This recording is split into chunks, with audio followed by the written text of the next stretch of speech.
In last part, we study how to balance chemical equation. In this part, we know why do you need to balance a chemical equation. We know Dalton law of conservation of mass. Matter can neither be created nor destroyed in chemical reaction. So number of elements involved in chemical reaction should remain same at reactant and product side.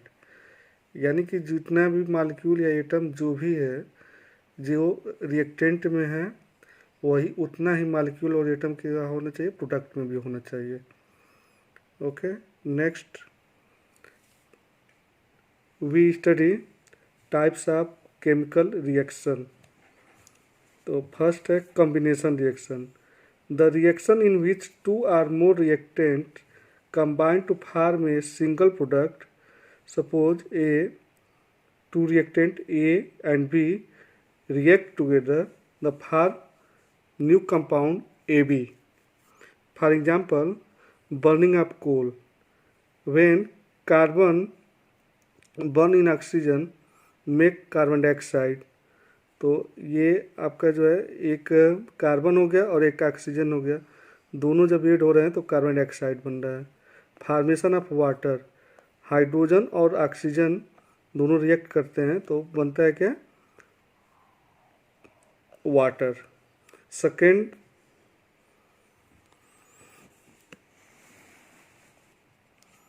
decomposition reaction. In this reaction a compound split into two or more substances is called decomposition reaction.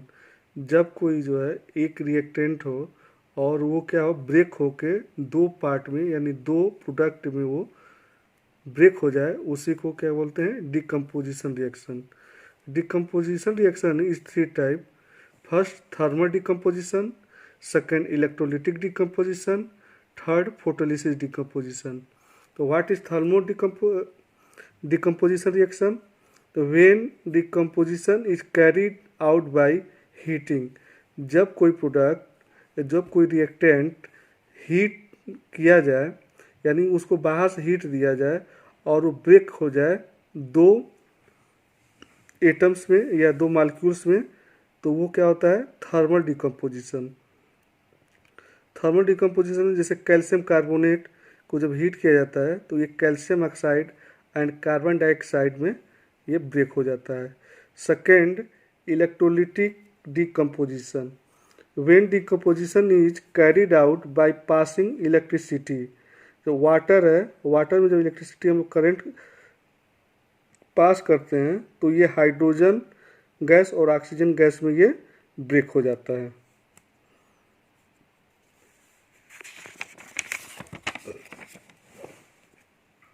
Third है photolysis decomposition.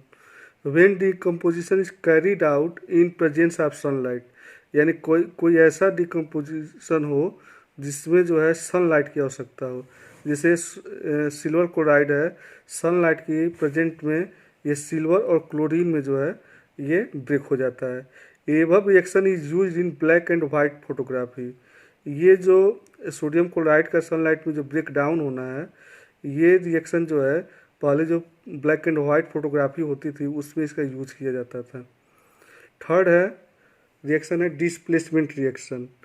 The reaction in which more reactive element displaces less reactive element form its solution. यानी कि आपने पिछले classes में पढ़ा होगा reactivity series, जिसमें आपका जो है पोटेशियम, सोडियम ऐसे करके जो आपको पढ़ाया गया है. हम आगे का आप लोग को एक वीडियो प्रोवाइड कराएंगे जिसमें ये जो है आपका जो है रिएक्टिविटी सीरीज उसमें बताया जाएगा. तो इसमें क्या होता है, जो मोर रिएक्टिव एलिमेंट होता है वो लेस रिएक्टिव एलिमेंट को डिस्प्लेस कर देता है.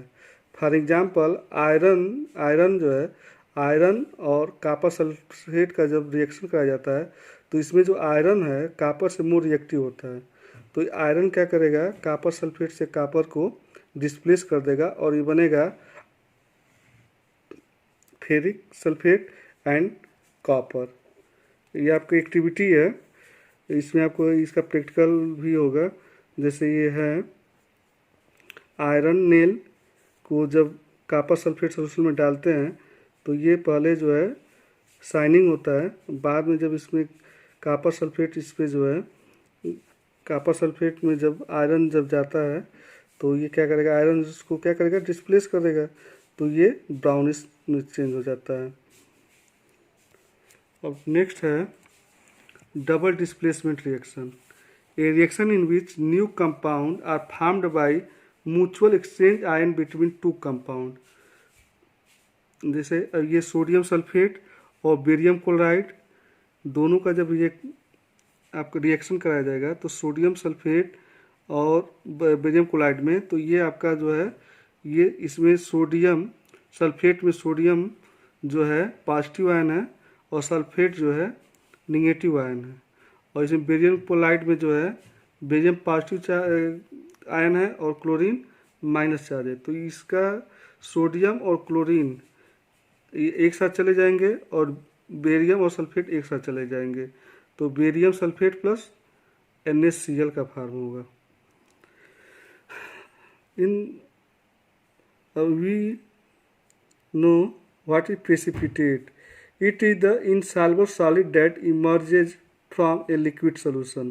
प्रेसिपिटेट जब कोई दो सब्सटेंसेस दो कंपाउंड का जब रिएक्शन कराया जाता है तो उसमें कोई ऐसा जो है प्रोडक्ट बने जो इंसॉल्युबल हो और वो सॉलिड फॉर्म में हो, उसी को प्रेसिपिटेट करते हैं।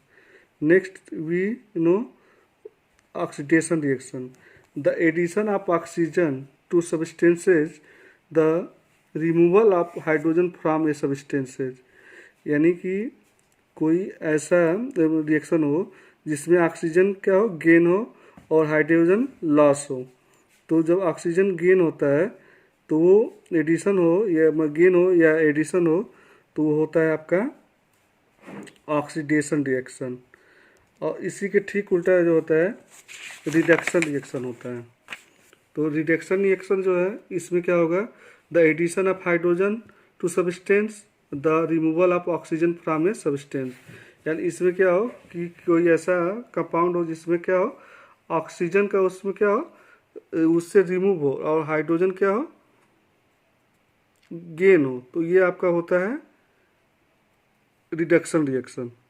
अभी हम देखेंगे if any reaction if done oxidation and reduction is called redox reaction. तो कोई ऐसा रिएक्शन हो जिसमें क्या हो आपका ऑक्सीजन गेन हो रहा हो और हाइड्रोजन लॉस हो रहा है, तो इस टाइप के रिएक्शन को हम लोग क्या बोलते हैं, रेडॉक्स रिएक्शन। रिडक्शन और ऑक्सीडेशन का कॉम्बिनेशन होता है रेडॉक्स रिएक्शन होता है। ओके।